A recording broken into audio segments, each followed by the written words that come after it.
প্রায় এক মাস হয়ে গেছে, এই রেজাল্ট আসবে না কেন? আমরা সবাই রাজনীতি করে বলেই মানুষের পাশে দাঁড়ানো, এটাই আমাদের সবচেয়ে বড় দায়িত্ব।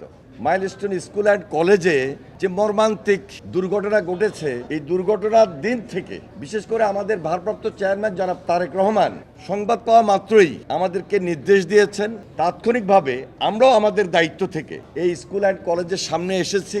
আমাদের সিনিয়র যুগ্ম মহাসচিব অ্যাডভোকেট রুহুল কবির রিজভী সাহেব সহ এই পুরা টিম আমরা এখানে কাজ করেছিলাম এবং আমাদের সঙ্গে তাৎক্ষণিকভাবে একটা মেডিকেল টিম ছিল আমাদের ছাত্র দলের নেতৃত্বে এবং উত্তরের প্রেসিডেন্ট কনভেনার আমিনুল হক সহ টোটাল আমরা সার্বক্ষণিকভাবে যারা তাৎক্ষণিকভাবে নিহত হয়েছেন এবং যারা গুরুতর আহত হয়েছেন, আমরা এই মাইলস্টোন স্কুল অ্যান্ড কলেজে এখানে দীর্ঘক্ষণ অপেক্ষা করেছি, সহযোগিতার হাত বাড়িয়ে দিয়েছি।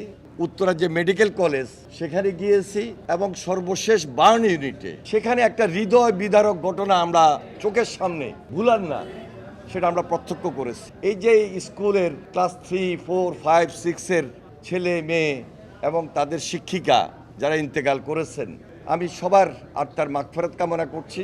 আর যারা এখনও মৃত্যুর সঙ্গে লড়াই করছেন তাদের প্রতি সমবেদনা জ্ঞাপন করছি। মহান আল্লাহ তাআলা তাদেরকে দ্রুত যেন সুস্থ করে নিয়ে আসেন, আমিন। দেখুন, দুর্ঘটনা তো বলে কই আসে না, এটা যেমন বাস্তব, পাশাপাশি আমাদেরকে একটু সজাগ এবং সতর্ক থাকতে হয়।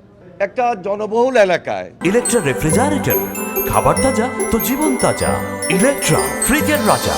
এখানে একটা বিমান, প্রশিক্ষণ বিমান এইভাবে উড়বে বা ট্রেনিংয়ের মধ্যে থাকবে, এটা জনবহুল এলাকা আমরা সচরাচর দেখি না। সাধারণত কক্সবাজার, যশোর আমরা যতটুকু জানি, এই সমস্ত জায়গায় এই প্রশিক্ষণ বিমানগুলো উড্ডয়ন হয়।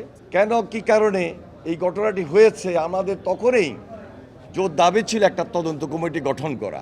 তদন্ত কমিটি গঠন হয়তোবা হয়েছে, এখন পর্যন্ত আমরা এর কোনো রেজাল্ট আমরা পাই নাই। এখনো আমরা দাবি করছি প্রায় এক মাস হয়ে গেছে, এই রেজাল্ট আসবে না কেন? কারণ এই পরিবারগুলো যারা শহীদ হয়েছে, যারা আহত হয়েছে, সরকার তাৎক্ষণিকভাবে আমরা দেখেছি এখন পর্যন্ত হয়তোবা সেবা শুশ্রূষা তাদের চিকিৎসার জন্য সহায়তা করছে ঠিকই, কিন্তু এটা যৎসামান্য আমি বলবো। এদের পরিবারের পাশে পুরো সরকারকে দাঁড়াতে হবে, আর্থিক সহযোগিতা এমনভাবে দিতে হবে যেন এই পরিবারগুলো তারা কোথাও হাত না পাততে হয়। আমরা আমাদের দায়িত্ব থেকে বাংলাদেশ জাতীয়তাবাদী দল যারা ইন্তেকাল করেছেন, আমরা প্রত্যেকের বাড়িতে গিয়েছি, আমরা দোয়ায় অংশগ্রহণ করেছি, আমরা কবর জিয়ারত করেছি, যারা আহত হয়েছেন তাদের বাড়িতে আমরা আসা শুরু করেছি, যাচ্ছি এবং আমাদের ভারপ্রাপ্ত চেয়ারম্যান জনাব তারেক রহমানের শুভেচ্ছা পর্যন্ত আমরা পৌঁছিয়ে দিচ্ছি, যেখানে তিনি সার্বক্ষণিকভাবে খোঁজখবর নিচ্ছেন।